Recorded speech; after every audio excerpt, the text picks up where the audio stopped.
of the rain. Boom, boom, boom, boom, boom, boom, boom. Welcome back to another Alvado video. Now in today's video, we're going to be watching a game played by the best player in North America at this current point in time. The exact point in time. If there's one point in time where he can at least say that he was the best player to play the game of TFT in this day, it is today. And that is of course Setsuko. Setsuko, commonly known for being a ladder warrior, basically meaning he can climb really high ranks on the ladder. He can, he can hit rank 1, but as soon as he enters a tournament, he just crumbles and he just can't show up. But all of that stops today because Setsuko ended up getting first place in the Corrupted Cup, one of the most competitive tournaments that NA has ever seen. Now, instead of covering the entirety of this game, what I'm going to do is I'm going to show you the first augment of the game. We can see here, Cybernetic Implants, Ascension, and Celestial Blessing. SnapClick's Cybernetic Implants, probably one of the worst augments in the game just because of how much they nerfed it and because of the change to AD. But, he sees the vision and he needs to play for a win, and he thinks that this is the easiest way to play for a win. Next stop is going to be the second augment of the game. You can see we're now at 3-1.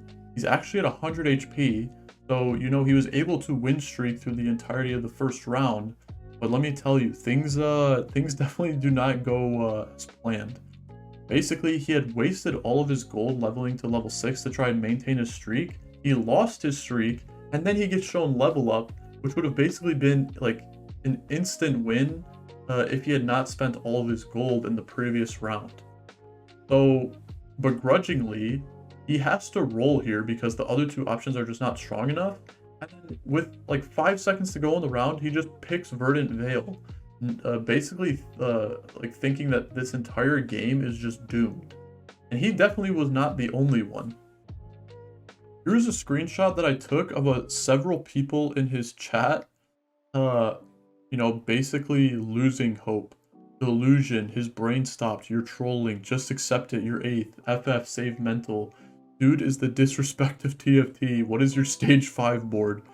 And, you might be thinking that a lot of these people are just hating, but here's a screenshot of what his board looked like on, on 4-1.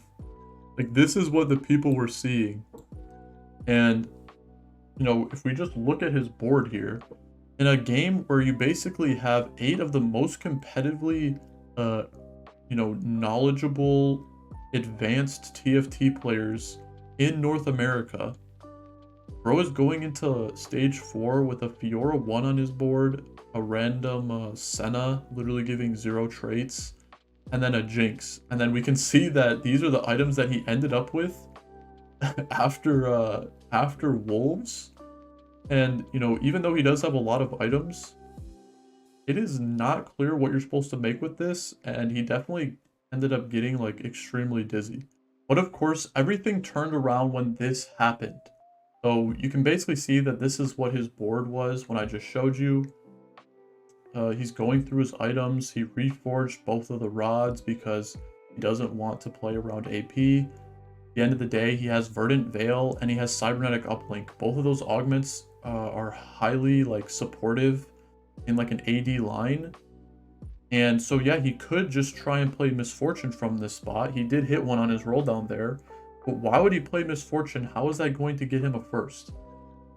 The hero augment winds up being 3 cost, 3 cost, 3 cost. Basically the best thing that he could have asked for. Now it was guaranteed to be a hero augment in gold and then prismatic lobbies, like gold first, prismatic second. The hero, the last augment is guaranteed to be hero, but it easily could have been 3 cost, 4 cost, 4 cost. It could have been 4 cost, 5 cost, 5 cost. It could have been 4, 4, 4. It could have been 5, 5, 5. Any of those, his game ends on the spot. But instead, he gets bailed out by hitting the 3 cost, 3 cost, 3 cost. And then he gets the Vayne carry hero augment spread shot. Now, if you've been following this tournament, or if you've just been following competitive TFT in general, you may know that this augment is easily one of the strongest augments in the game. A lot of players throughout the tournament have been playing around this augment. Augment essentially just turns Vayne from like a 3 cost to like a 5 cost. Vayne you know, has this one bolt that she shoots out, and it does true damage. It's like pretty powerful. What Spread Shot does is that it makes, instead of Vayne shooting one bolt, it shoots 3 bolts.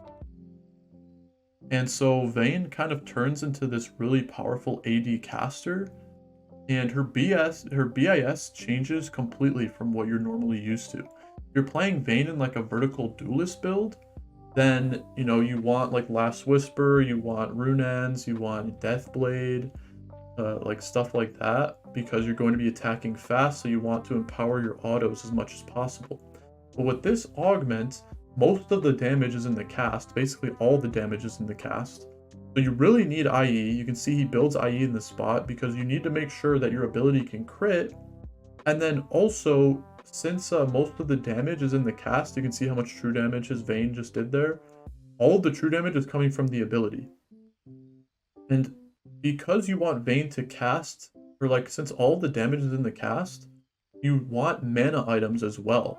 So it's like this really interesting build where, you know, you want like ability crit, but then you also want to cast as many times as possible. And so he definitely ends up getting bailed out here. He had Gunblade already. He reforges one of his items to be able to make this IE, and then he's sitting on this sword, and the last item that he wants to go for is Shojin. Now, I don't know when he gets Shojin, but he gets Shojin pretty soon here. And also, if you've been following along in these like previous rounds, you might have noticed that he's been basically rolling to 0. Oh, you can see this is when he gets the Shojin. So he basically high roll. I mean, like, you know, this is the only way that you can even somehow come close to winning this game. He rolls to basically 0 on all the turns that it is like makes sense to, because he still has enough money to somehow at least hit while you know, simultaneously making the strongest board that he possibly can.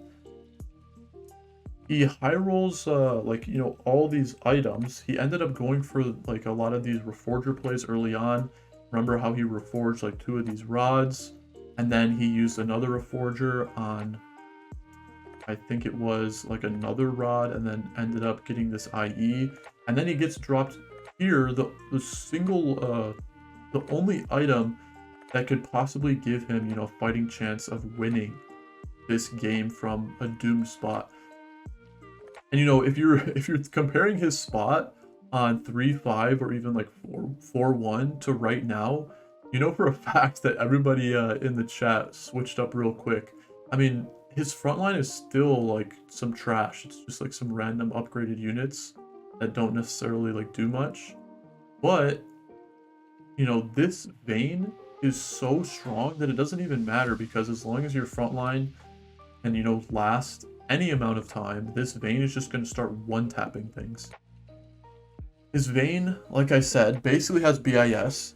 Part of the reason why this is BIS is because think about every single component that this Vayne's items are built with. Gunblade built with a sword. Shojin built with a sword. IE built with a sword. He has cybernetic implants. He has Verdant Veil. He has everything in place to empower this Vayne carry as much as he possibly can. He has 3 anima. He has 2 duelist. He basically has to, you know, play those traits to, like, that's the easiest way that he could have put his board together that allows him to, you know, empower his Vayne to the best of his ability. And then he just barely is able to make enough gold to level to 8 here on 5-5. And then he puts in this Kaisa 1, which again further empowers this Vayne. Vayne has 3 traits: Anima Squad, Recon, and Duelist. 3 triple trait units are like premier units for carries, especially when all the traits are ways to make it so that Vayne can, you know, pump out more damage. Duelist increases attack speed, Recon gives Vayne more crit, and it also it allows Vayne to dash around when she's in danger. And then Anima Squad gives Vayne more AD. You know, each one of these traits are exactly what you want for an AD carry: more damage, more crit, more attack speed. And he's using every single one of them with BIS items practically BIS augments, and he turns this like really wonky spot that looks like probably the most uncontested 8th spot ever, and is just able to play to this one out, which is this Vayne carry, and then he's able to, 3-star this Vayne. Also worth noting that he wasn't really able to go for, another 3-star 3 cost, even though that's kind of what you have, or like when you're re-rolling these 3 costs, you want to go for, in his spot, he could have went for like Riven, but he just doesn't have enough gold. So instead, he just kind of prays, rolls down, the only unit that he's looking for is Vayne, hits Vayne, and then just pushes levels from here. Also worth noting, it's Windy Weather Janna. He hit a Windy Weather Janna, I think, on his like level 7 roll down right before he hit Vayne 3. Another unit that is also empowering this Vayne. Basically, his entire team is just fully invested into this Vayne, but I mean, at the end of the day, when you have an augment that turns Vayne into this strong of a unit, Vayne shows up. Vayne shows up for sure. And even after having that devastating of like an opener, it's like really hard to like shake that off. He's now in a spot to win the game, and his opponent has Radiant Zephyr augments, Future Sight 2, and he has to, sweat and dodge the Zephyr every single time. And this round was amazing here.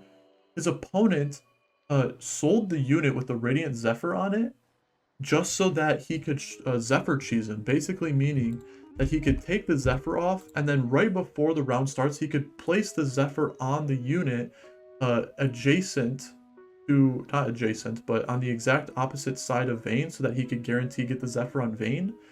But what does Setsuko do? He places his Vayne where he thinks his opponent is going to put his 3-item carry. So instead of being able to Zephyr cheese the Vayne, you can't put an item on a unit that already has 3 items. So he just has to put it on like some other random unit, and he's not able to turn that in, or he's not able to, Zephyr the Vayne there. So instead of having a chance to lose that one round, he just is not able to, Zephyr properly, and basically all hope is lost. And then now he has to sell a lot of the units on his board that he puts the Zephyr on, because he thinks the only chance that he has at winning that game is Zephyring the Vayne. And even though he Zephyrs the Vayne in the final round, it still does not even matter. It still does not even matter. But yeah, Setsuko ended up getting first in the tournament. It was really hyped to watch. At the end of the day, a lot of people basically playing Kai'Sa and Samira, but it was cool to see a lot of these like other comps that are very powerful in very niche cases, and these high level players are able to convert these very niche cases into firsts, exactly like what we see here. Hopefully you learned something in this video. Like the video if you liked it, and I'll see you in the next one.